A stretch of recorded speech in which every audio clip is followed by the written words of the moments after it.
And thanks for staying with us.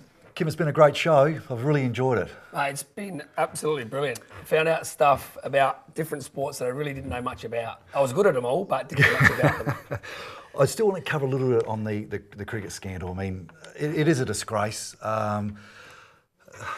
Where does cricket go from here, Kim? Oh, mate, it's actually huge. You know, when it came out a couple of days ago, watching it, you sort of go, oh, wow, he's in big trouble. Then you keep hearing about it, then you sort of think more about it, and it's actually massive. The Prime Minister weighs in on it. It's huge. That was a big one for me when Malcolm Turnbull sort of said a few bits and pieces about it, and you think, well, this game is just held in such high esteem in Australia, you know, Mate, and we know that, but you know, it really magnifies on how big this game is. I think just not that, it's just the fact that you use the word cheating. You know, everyone says, oh, he's a cheat, or he cheated, or it's like you can use the analogies in footy. If you run outside the boundary line, the umpire didn't pull you up, really, it's cheating, but you're getting away within the boundaries of the game.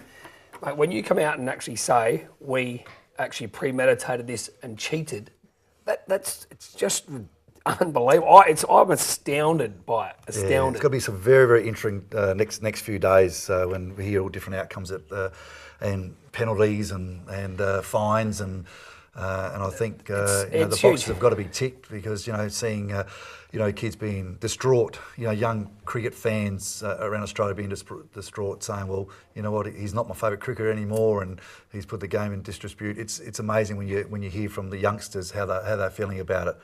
I want to talk about one youngster though, was that Darcy Fogarty for the Crows. Very exciting player. Oh, mate, it's an absolute star. I love him. He's now become my favourite player. I've sort of watched him a fair bit through the Glenelg Juniors because my lad was playing there with him. A bit older, but this kid, I believe, is the best kid I've seen come through that whole program. He is just hard. You can probably look at him as a real country footballer that's going to make you earn it. That hopefully won't hurt him too much going down the track with all the rules that are coming to the game, but he is seriously...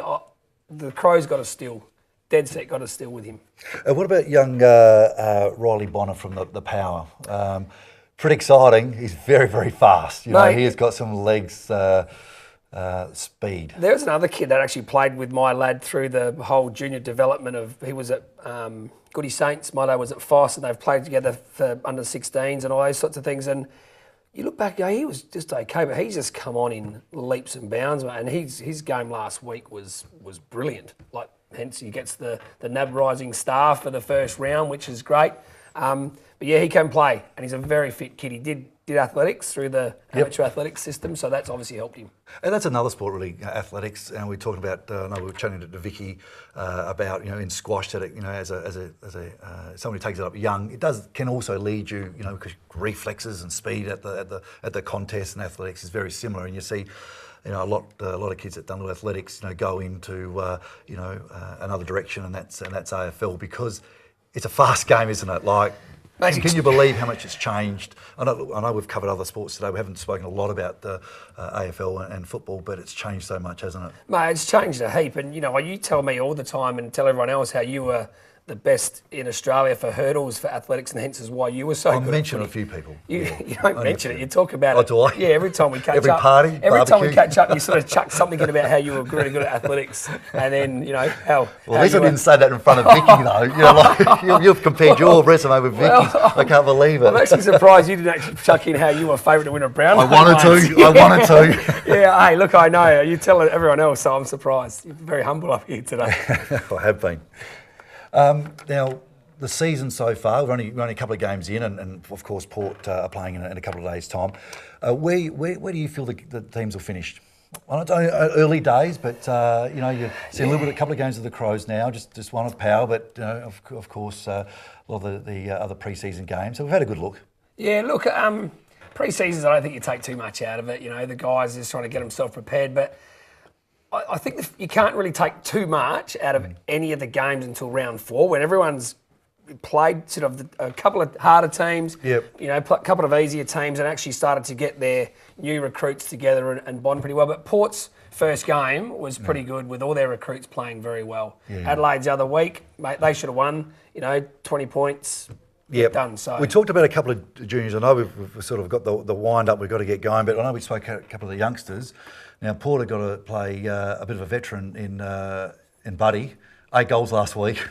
How good a form is he? Mate, I watched his highlights. That is and ridiculous. It is ridiculous. He actually looks faster, fitter, and better without the 2 other guys, Tippett and Reid, in the side where he just can do what he wants. And he, seriously, He is. good luck to anyone who's going to stand him. Yeah. Well, Kim, thank you so much for joining me today as co-host. I think we've done a pretty good job. I think Phil might be safe after watching the show. He might be a bit nervous, but thanks very much for your support today. It's been wonderful. Thank you so much for watching, and look forward to seeing you next time. But before we go, Ando, you still got the bike that you took out here. Can I ride that back or will that be stolen? That'll probably be stolen, mate. That'll be stolen. It's only worth a couple of hunch. See you next time.